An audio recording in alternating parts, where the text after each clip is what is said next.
ជំរាបសួរលោកគ្រូទេសនិងសួស្តីគ្រូនិស្សិតទាំងអស់គ្នាផងដែរយើងខ្ញុំទាំង3នាក់តំណាងឲ្យក្រុមទី6ដែលមកពីថ្នាក់ BPC2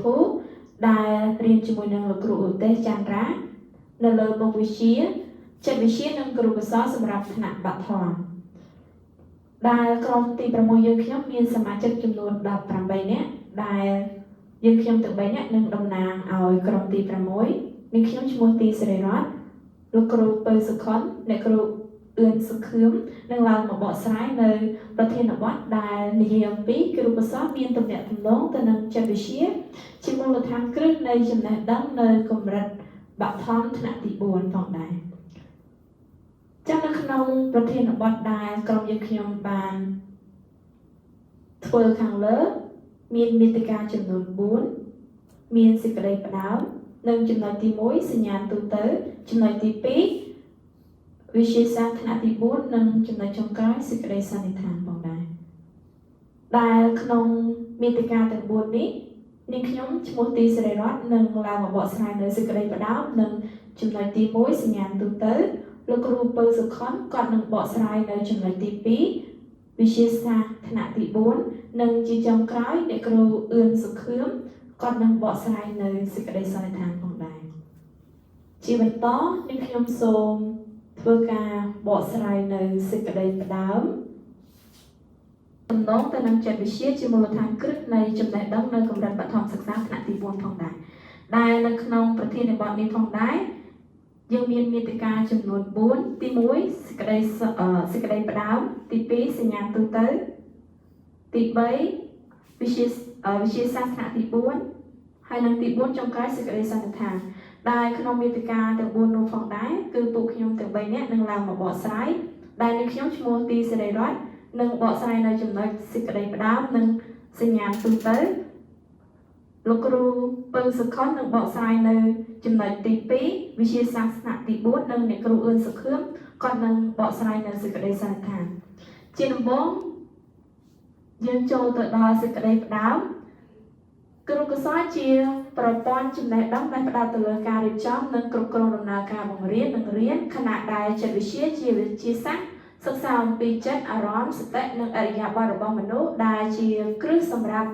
ការយល់ដឹងពីការលូតលាស់និងការរៀនសូត្ររបស់កុមារការផ្សារភ្ជាប់រវាងគ្រូកសលដែលយើងនិយាយថាវិធីសាស្ត្របង្រៀននិងចិត្តវិទ្យាដែលយើងនិយាយអំពីការយល់ដឹងពីសេរី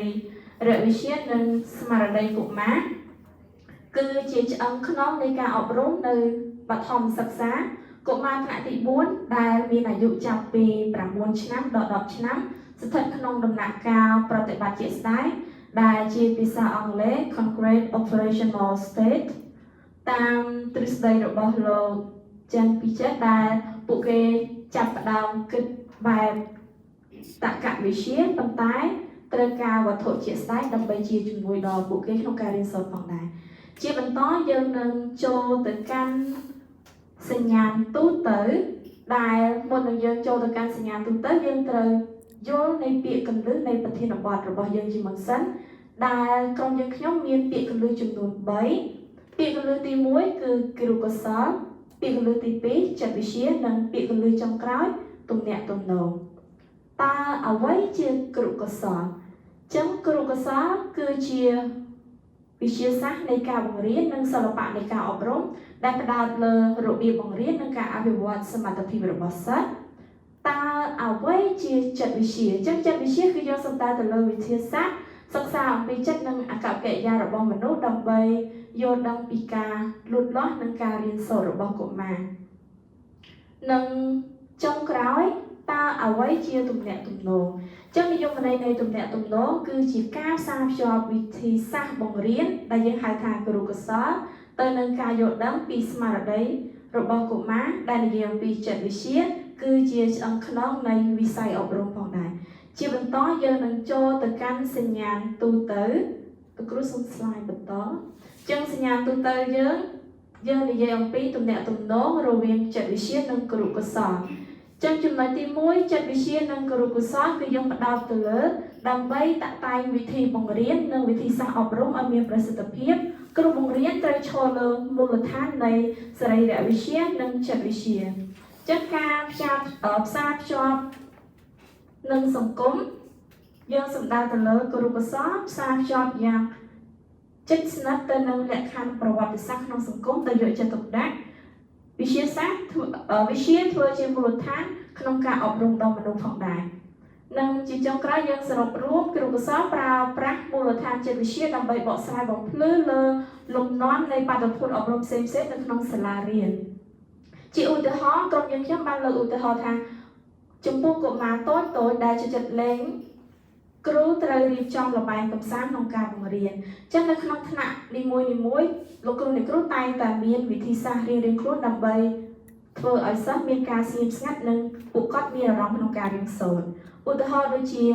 ការលេងល្បែងសិក្សាបែបប្រមាណវិធីជាគណិតវិទ្យាឬក៏ការលេងល្បែងបែបផ្ទះដៃជាមួយនឹងការសំស្រាក់ឬក៏ការអានពាក្យជាស្នូលផ្ទះដៃផងដែរហើយនឹងមួយទៀតក្នុងការរៀនកុំព្យូទ័រដែលសិស្សចូលចិត្តអនុវត្តផ្ទាល់គ្រូត្រូវរៀបចំលំហាត់អនុវត្តក្នុងម៉ោងសិក្សាដើម្បីសម្រេចតាមវត្ថុបំណងនៃមេរៀនផងដែរលោកគ្រូសូមស្លាយបន្តចឹងក្នុងនេះផងដែរទំនាក់ទំនងក្នុងសកម្មភាពបង្រៀននិងរៀនវិទ្យាចឹងនៅក្នុងនេះគឺយើងនិយាយអំពី3ធំការបង្កើតការលើកទឹកចិត្តការរៀបចំខ្លឹមសារមេរៀនហើយនិងអន្តរកម្មក្នុងថ្នាក់រៀនចឹងជាដំបូងនេះខ្ញុំនឹងលើកឡើងអំពីការបង្កើតការលើកទឹកចិត្តនៅក្នុងថ្នាក់រៀនចឹងចិត្តវិទ្យាគឺយើងសំដៅទៅលើសិស្សនឹងរៀនបានល្អបំផុតនៅពេលដែលមានការចង់ដឹងចង់ឃើញនិងមានអារម្មណ៍ថាសុវត្ថិភាពនៅក្នុងថ្នាក់រៀននិងមួយទៀតគរុកុសលគឺយើងសំដៅទៅលើគ្រូប្រើប្រាស់ល្បែងសិក្សាការចោទជាបញ្ហាឆ្ងល់ឬក៏ការតាំងសំណួររំភើបនៅដើមមេរៀនដើម្បីទាក់ទាញចំណាប់អារម្មណ៍របស់សិស្សដើម្បីឲ្យគាត់មានអារម្មណ៍ក្នុងការរៀនសូត្រជាមួយលោកគ្រូអ្នកគ្រូនៅក្នុងថ្នាក់ផងដែរហើយនិងមួយទៀតការរៀបចំខ្លឹមសារមេរៀនគឺសំដៅទៅលើលោកគ្រូអ្នកគ្រូទាំងអស់គឺគាត់ត្រូវតែមានចិត្តវិទ្យាខួរក្បាលកុមារមិនអាចទទួលព័ត៌មានច្រើនពេកក្នុងពេលតែមួយបានទេតាមទ្រឹស្ដីពុទ្ធិបរិមាណន័យថាដោយយើងចាក់ទឹកនៅក្នុងដបអញ្ចឹងយើងមិនអាចចាក់ទាំងបង្ខំទេបើសិនជាយើងចាក់ទាំងបង្ខំកុមារនឹងគាត់មិនទទួលបានអ្វីសោះក្នុងរយៈពេលដែលគាត់រៀនក្នុង1ម៉ោងសិក្សាហ្នឹងយើងត្រូវដោយប្រៀបដូចទឹកត្នោតដែលយើងគៀបអញ្ចឹងតក់មួយថ្ងៃតិចគាត់នឹងបង្កើនចំណេះវិជ្ជារបស់គាត់ផងដែរហើយនឹងមួយទៀតគរុកុសលគ្រូត្រូវបែងចែកមេរៀនជាផ្នែកតូចដើម្បីងាយស្រួលនិងរៀបចំតាមលំដាប់ពីកម្រិតងាយទៅកម្រិតខ្ពស់ចឹងកុមារគាត់មានច្រើនប្រភេទនៅក្នុងថ្នាក់មានសិស្សខ្លះគាត់ខ្សោយឬក៏ហៅថាគាត់រៀនយឺតមួយទៀតជាសិស្សមធ្យមហើយនិងមួយទៀតគាត់ជាសិស្សពូកែនៅក្នុងថ្នាក់ផងដែរចឹងក្នុងនាមយើងជាគ្រូយើងត្រូវយល់ច្បាស់អំពីស្ថានភាពរបស់សិស្សនីមួយនៅក្នុងថ្នាក់រៀនខ្លួនផងដែរហើយនឹងចំណុចមួយទៀតអន្តរកម្មក្នុងថ្នាក់រៀនអន្តរកម្មក្នុងថ្នាក់រៀនគឺសំដៅទៅលើទំនាក់ទំនងរវាងគ្រូនិងសិស្សដែលក្នុងនេះផងដែរយើងមានចិត្តវិទ្យាតាមទ្រឹស្ដីរបស់លោកខាងលើដែលយើង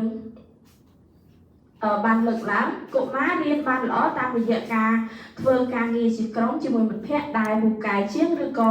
ការជួយពីគ្រូទ្រឹស្ដីសង្គមបណ្ដុះបញ្ញាចឹងមានន័យថានៅក្នុងថ្នាក់នីមួយលោកគ្រូអ្នកគ្រូក៏តែងតែណែនាំសិស្សដែលពូកែដើម្បីឲ្យគាត់ជួយបញ្យល់សិស្សដែលគាត់រៀនខ្សោយនៅពេលចេញលេង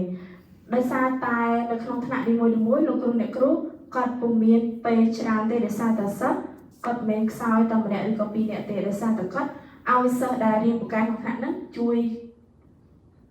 គាត់ផងដែរចឹងចំណុចមួយទៀតគរុកុសលគ្រូប្រើវិធីសាស្ត្រពិភាក្សាក្រុមនិងបង្រៀនបែបសហការដើម្បីឲ្យសិស្សជួយគ្នាទៅវិញទៅមកចឹងលោកគ្រូអ្នកគ្រូគាត់អាចចាប់ក្រុមឲ្យសិស្សានុសិស្សមានសិស្សខ្សោយសិស្សមធ្យមហើយនិងសិស្សពូកែនៅក្នុងក្រុមនីមួយដោយពុំឲ្យពួកគាត់ចាប់ក្រុមដោយខ្លួនឯងនោះទេប្រសិនបើពួកគាត់ចាប់ក្រុមដោយខ្លួនឯងពួកគាត់នឹងរត់ទៅរកអ្នកចេះតាមអ្នកចេះអ្នកខ្សោយតាមអ្នកខ្សោយចឹងអត់មានទំនាក់ទំនងគ្នារវាងសិស្សនិងសិស្សទេលោកគ្រូសូមស្លាយបន្តចាចំណុច 1.3 ដែលយើងនិយាយអំពីទំនាក់ទំនងរវាងសម្ភារៈនិងចិត្តវិទ្យាកុមារចឹងនៅក្នុងនេះផងដែរយើងមាន2ចំណុចប្រសិទ្ធភាពនៃការចងចាំនិងការអនុវត្តក្នុងគរុកុសលចឹង មុននឹងនាងខ្ញុំចូលទៅកាន់ការបញ្យល់ដែលនាងខ្ញុំរៀបរាប់ខាងលើយើងក្រឡេកទៅមើលរូបភាពនៃកោណនេះដែលយើងនិយាយអំពីពីថ្នាក់កម្រិតទាបរហូតដល់កម្រិតខ្ពស់ low to high ចឹងក្រឡេកមកខាងក្រោយវិញនាងខ្ញុំនឹងបញ្យល់អំពីប្រសិទ្ធភាពនៃការចងចាំចឹងប្រសិទ្ធភាពនៃការចងចាំសិស្សអាចចងចាំបានត្រឹមតែ 10% ប៉ុណ្ណោះនៃអ្វីដែលពួកគេបានអានប៉ុន្តែសិស្សអាចចងចាំបានរហូតដល់ 90% នៃអ្វីដែលពួកគេបានធ្វើឬបានអនុវត្តប្រសិនបើពួកគាត់គ្រាន់តែអានហើយគឺចប់ចាំអ្វីបន្តិចបន្តួចនៅពេលដែលគាត់អានប៉ុណ្ណោះប៉ុន្តែនៅពេលដែលលោកគ្រូអ្នកគ្រូដាក់ប្រធានបទអ្វីមួយឲ្យគាត់ធ្វើការងារជាក្រុមឬក៏ជាបុគ្គលឬក៏ជាដៃគូគាត់នឹងយល់អំពីមេរៀននោះកាន់តែច្រើនចឹងចំណុចមួយទៀតការអនុវត្តក្នុងគរុកុសល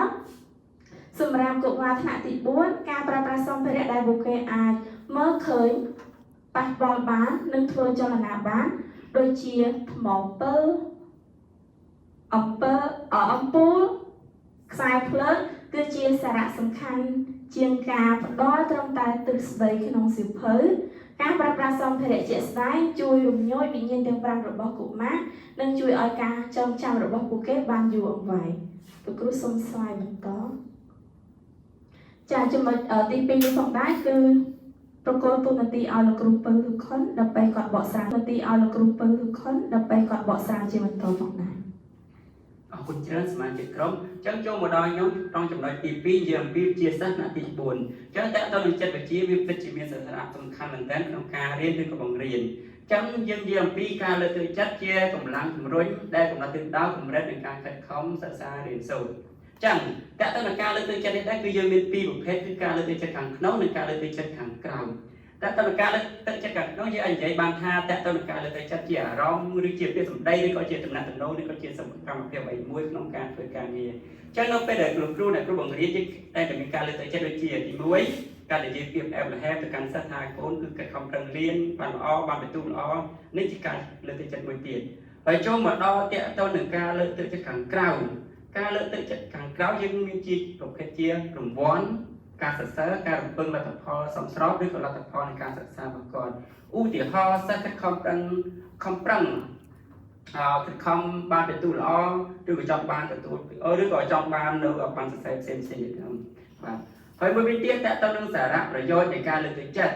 ចឹងទី1គឺការបង្កើនចំណង់ចំណូលចិត្តក្នុងការរៀនការលើកទឹកចិត្តធ្វើឲ្យសិស្សរីករាយក្នុងការរៀននិងចូលរួមយ៉ាងសកម្មទី2គឺការបង្កើតការខិតខំប្រឹងប្រែងនិងការមានភាពអត់ធ្មត់បើសិនតែមានការលើកទឹកចិត្តខ្ពស់មិនងាយបោះបង់ឬក៏ស្វែងរកដំណោះស្រាយទេបាទហើយចូលមកដល់ចំណុចទី3គឺការបង្កើតទំនាក់ទំនងល្អរវាងគ្រូហើយនិងសិស្សអញ្ចឹងការលើកទឹកចិត្តនេះដែរគឺយើងមានធ្វើឲ្យទំនាក់ទំនងរបស់គ្រូនិងសិស្សគឺមានទំនាក់ទំនងយ៉ាងស្អិតស្មួតក្នុងការសិក្សារៀនសូត្រហើយចូលមកដល់ចំណុចទី4នេះគឺការអភិវឌ្ឍការគិតនិងច្នៃប្រឌិតការលើកទឹកចិត្តឲ្យសួរចម្ងល់ឬភាសារបស់អនុវត្តអ្វីថ្មីហើយចុងក្រោយនេះគឺការបង្កើតលទ្ធផលការសិក្សានិង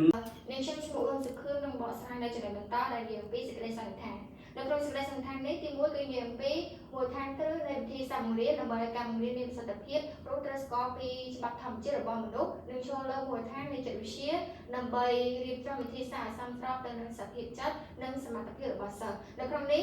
ចង់មានន័យថាយើងជាគ្រូបង្រៀនយើងត្រូវតែប្រើប្រាស់ចិត្តវិទ្យាដើម្បីឲ្យការបង្រៀនរបស់យើងកាន់តែមានប្រសិទ្ធភាពកាលណាដែលយើងអត់បានកាលណាដែលយើងចាក់ឆ្ងាយអំពីចិត្តវិទ្យានោះការបង្រៀនរបស់យើងពុំសូវមានប្រសិទ្ធភាពខ្ពស់ទេទីមួយមានន័យថាគ្រូមានវិធីសាស្ត្រនៅក្នុងការផ្ទេរចំណេះដឹងតែគាត់អត់មានវិធីសាស្ត្រនៅក្នុងការវាស់ស្ទង់ពីសិស្សមានន័យថាសិស្សយល់មិនយល់ឬក៏សិស្សសប្បាយចិត្តក៏សិស្សកាត់ទុកពីណាមកគឺគាត់អត់បែកខ្វល់ទេគាត់សំខាន់គឺគាត់ផ្ដោតទៅលើសារមេរៀនបែបនេះធ្វើឲ្យការបង្រៀនរបស់គាត់ហ្នឹងគឺអត់បានសម្រេចនៅវត្ថុបំណងដែលគាត់បានរៀនទៅពីផ្ទះមកទេហើយនៅចំណុចបន្តគឺការយល់ដឹងពីកុមារថ្នាក់ទី4នៅក្នុងចំណុចនេះគឺយើងបែងចែកជាពីរធំគឺបឋមក្រឹតទាបនិងបឋមក្រឹតពោះប៉ុន្តែពួកយើងផ្ដោតទៅលើតែបឋមក្រឹតពោះទេគឺកុមារចាប់ពីវ័យពី9ឆ្នាំដល់10ឆ្នាំហើយកុមារនៅក្នុងវ័យនេះគឺស្ថិតក្នុងដំណាក់កាលដែលខួរក្បាលអាចគិតបែបកតវិទ្យាប៉ុន្តែទាមទារនៅរូបភាពឬវត្ថុជាក់ស្ដែងដើម្បីជំនួយមានន័យថាកុមារអាចគិតវិញ្ញាណឬក៏វិភាគបានហើយកុមារក៏អាចឈានដល់ការបង្កើតថ្មីដែរប៉ុន្តែកុមារនៅតែទាមទាររូបភាពឬជំនួយផ្សេងៗដើម្បីបង្កើនការរៀននិងការយល់ដឹងរបស់គាត់ ហើយចំណុចបន្តទៀតគឺតួនាទីរបស់គ្រូបង្រៀនដែលយល់ដឹងពីចិត្តវិទ្យានិងអាចបង្កើនការលើកទឹកចិត្តគ្រប់គ្រងថ្នាក់រៀនបានល្អនិងយល់ចិត្តសិស្សនៅក្នុងចំណុចនេះមានន័យថាយើងជាគ្រូបង្រៀនយើងពិតជាមានតួនាទីសំខាន់ដែលយល់ដឹងអំពីចិត្តវិទ្យាព្រោះអីចិត្តវិទ្យាវាជួយដល់ការបង្រៀនរបស់យើងឧទាហរណ៍ថាយើងគិតការបង្កើតការលើកទឹកចិត្តរបស់សិស្សដែលយើងនិយាយពីស្រាយដំបូងគឺ